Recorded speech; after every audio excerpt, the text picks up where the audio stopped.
everyone, welcome to my book channel. I'm Zen Lu, and today we're looking at all of the books that I will be reading in June, or I should say the remainder of June. So this TBR is a little bit late because I just came back from traveling, but I'm very excited to get back to my usual routine and get back to reading, of course. So as usual, I have a selection of different genres here. I have sci-fi fantasy, literary fiction, a short story collection, and a nonfiction book as well. Let's dive in. So why don't we start with the newest publications on my TBR? I have, I think, 3 books here that are published in 2024.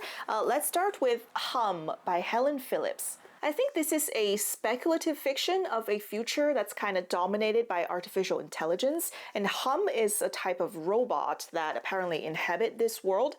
The main character, May, has lost her job to AI, and then she took part in an experiment that kind of altered her appearance to avoid surveillance. And she bought this pass to a 3-day retreat in a botanical garden, but when her children were threatened, she had to put her trust in a Hum to save her family. So this is a work of fiction, but it's actually based on a lot of research, and the author has included all of the research that she had done while writing this book in the back of the book. So it does seem like the speculative aspect of this book is actually based on scientific research and facts that we can then read about after finishing this book. So I find that really interesting, and I'm really excited about this one. Slow Noodles by Chantha Nguon. This was also published in 2024, and it is the memoir of a Cambodian refugee fleeing the Khmer Rouge. So this book looks back on her life all the way back to the 1960s, which was before the Khmer Rouge took power. I think that happened in 1975. So then she, the author is ethnic Vietnamese, so she fled Cambodia and then ran to Vietnam and then later to Thailand. And throughout her escape and exile, she kind of survived by cooking and serving food. So a lot of the memory that she had of that time is kind of intricately linked with food. And she also shares a lot of family recipes in this book. So I'm expecting this book to be about a chapter in Cambodian history that I've kind of heard about in very ambiguous, very abstract terms, but I don't really know the detail, and I've never actually seen the perspective of someone who experienced it. So I'm expecting this to be very informative and educational, and also I'm interested to try a few of the recipes maybe. I can totally understand how memories of food and memories of family are just inseparable, and food is also love and culture and memory. So I'm really interested in reading this one. Blood of the Old Kings by Sun Il Kim. So this book was actually originally published in Korean, I think in 2016, and it was first translated in 2024. So it's brand new to the English-speaking audience. And I think we're going to get the sequel this year, and then there's also a 3rd installment. So I heard only the first book was able to be published in Korea, but the translation of the entire series will be available. So lucky us, in the English-speaking world, we will get to see the entire story. So this is set in a fantastical kingdom that's powered by necromancy, and it features a sorceress that was born with magic, but then a dead sorcerer also started speaking to her in her mind. There's also like a 7-eyed dragon that was chained by the empire, and there's also a swordsman that will become a part of this story. So needless to say, I'm very excited about magic and dragon and swords. And I also picked up a recent sci-fi purchase. This one was published in 2023. It is The Deep Sky by Yume Kitasei. So this story is set on a spaceship. So the premise is that the Earth environment had completely collapsed, and a spaceship carrying 8 elite members, kind of a hand-chosen elite team, set off carrying humanity's last hope. But during their trip, a bomb exploded and it killed 3 of them. And Asuka, who is the only surviving witness, immediately became the prime suspect. So she was last picked for the mission, and she was chosen to represent Japan, but she's actually only half Japanese, and she was raised in America. So she's feeling a lot of like imposter syndrome, and she also had to kind of figure out the mystery behind the bomb. She had to find out the truth about it before just all of the suspicion completely fall on her. So I'm expecting this to be science fiction that also has like a mystery thriller kind of quality, which sounds really exciting.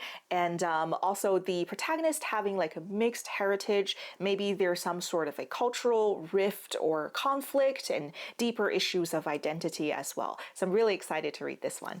The Sword of Kaigen by M.L. Wang. So I picked up this book after reading Blood Over Brighthaven, which is easily one of my favorite books that I've read this year, and it's probably one of my favorite fantasy stories ever. So I really enjoy the writing of this author, and I love her world building and character development style. So I'm very excited to dive into this book, although it is a 600-page chunker, so I'm slightly nervous about the length, but the synopsis sounds very exciting. This is a story that combines magic with martial arts. It is set on the Kusanagi Peninsula, and the Sword of Kaigen refers to that peninsula because there's so many like powerful warriors that live there, and they've defended the kingdom from their enemies. So their entire peninsula is known as a sword. So I think this is a dual perspective. It features 14-year-old Mamoru Matsuda, who is learning the fighting technique of the Matsuda family, who is like a legendary warrior family on the peninsula.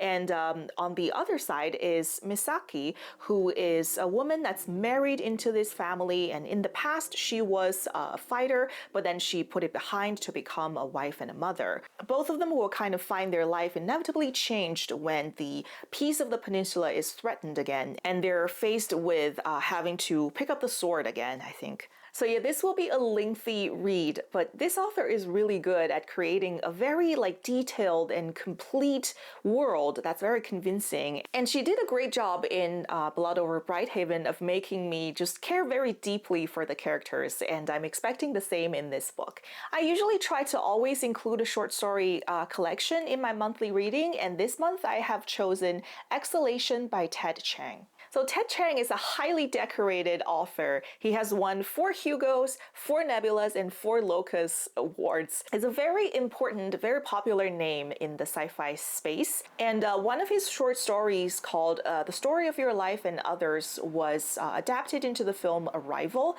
I also have that collection, so after I finish this one, I will move on to that one. So I've actually already cracked open this one, and I've read the first story in the collection, and I'm already deeply impressed by this author. So the first story features a merchant who is born in Baghdad, and he traveled to Egypt and met someone who had a gate that can be stepped through either 20 years in the past or 20 years in the future. So you can step through this gate and see the past or the future, but you cannot change anything. So the people in this story have either met their past selves or future selves, and they try to do things to change their lives. But I think the message is you can't really change fate. So it's a story with a sci-fi premise of time traveling, but it read like a very philosophical fable, and it really read like it was kind of almost originally written in a different language, if that makes sense. Just the way that he's crafted the sentences and the speech pattern of the people that really convinced me that they are maybe not from an English-speaking world. Their culture is also reflected in the ideology and the philosophy of these characters. And that's just the first story, so I'm very excited to find out what other stories are in this collection. So as I'm trying to read more in the sci-fi genre, I picked up a book that I think will help me become a better sci-fi reader.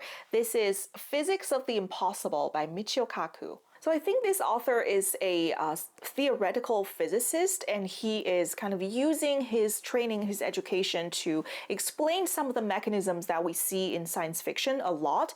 Things like teleportation, time machines, force fields, interstellar spaceships. So I think this is a scientist's take on whether these things are potentially possible in the future with more development of technology, or whether they're just plain impossible according to the principles of science, particularly physics. Although I didn't really pursue the hard sciences beyond the high school level, I'm always interested in reading more about it. Especially, I feel like physics is something that can be intimidating depending on basically the teacher that you have. I feel like if someone is really good at explaining principles and theories of physics in a very applied manner and help you understand it in a context that's highly relevant to real life, then it can be an entertaining entertaining subject. And I think this author has written a number of books kind of popularizing and educating the everyday people about science and physics. So I have very high expectations for this book.